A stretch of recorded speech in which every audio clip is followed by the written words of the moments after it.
তাদের যোগ্যতা নিয়ে প্রশ্ন হচ্ছে যে যে কোনো ব্যাক টেবিলে কোনো লেনদেন বা যে কোনোভাবে হবে, সেখানে অবশ্যই যোগ্যতার কম্প্রোমাইজ থাকবেই। যদি তাদের যোগ্যতা থাকে তাহলে তারা সামনে পরীক্ষা নিয়োগের মধ্যে ফাইট করে তারা আসবে। আমরা অবশ্যই যে কোনো বিষয়ের পরিচালক প্রশাসন তাদেরকেই আমরা দায়ী করছি, যারা নিয়োগ বোর্ডে যারা সাইন করছেন।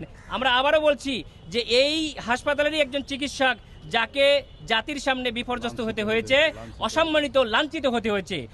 আমরা এই প্রশাসনের শ্রদ্ধেয় স্যারদেরকে অতীব বিনয়ের সহিত বলতে চাই, আপনারা এগুলো দেখে জাতির কাছে শিক্ষা নিন এবং জাতির সামনে আপনাদের যে সারা জীবন যে একটা শ্রদ্ধার পর্যায়ে আপনারা থাকেন, ছাত্রদের কাছে, চিকিৎসকদের কাছে আপনারা শ্রদ্ধার আসনে থাকার চেষ্টা করেন। জানেন যে এই চিকিৎসার ক্ষেত্রে সবচেয়ে গুরুত্বপূর্ণ যে ভূমিকা পালন করে তারা হচ্ছে চিকিৎসক।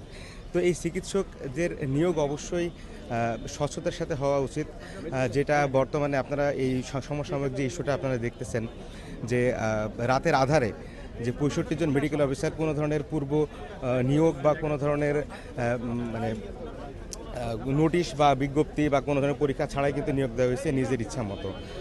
তো এক প্রকারে বলা যায় যে দলীয়করণের মাধ্যমে। তো এইটা বাংলাদেশের স্বাস্থ্যের জন্য, পাশাপাশি বাংলাদেশ চিকিৎসক সমাজের জন্য এবং বাংলাদেশ সর্বোচ্চ মানুষের জন্য হুমকি স্বরূপ। তো আমরা চাচ্ছি যে এই নিয়োগটা অবশ্যই স্বচ্ছতার মাধ্যমে, পরিপূর্ণ প্রস্তুতি, নিয়োগ পরীক্ষার মাধ্যমে নিয়োগ হোক।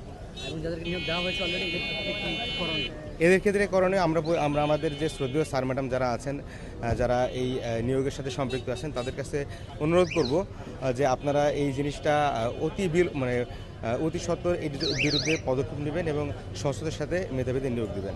বলো 2-3 মিনিট বসে প্রেসিডেন্ট ডক্টর উমাই বলো। উমাইকে কথা বলার জন্য অনুরোধ করব। আমরা এখানে আচ্ছা ধরো ওটা পরে আমি বলবো, তো জাস্ট ও বললে তো। হ্যাঁ হ্যাঁ রেখে নাও।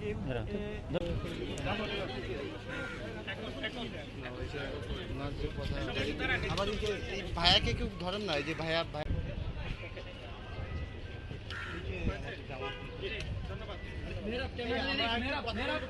তো আমাদের কি দরকার?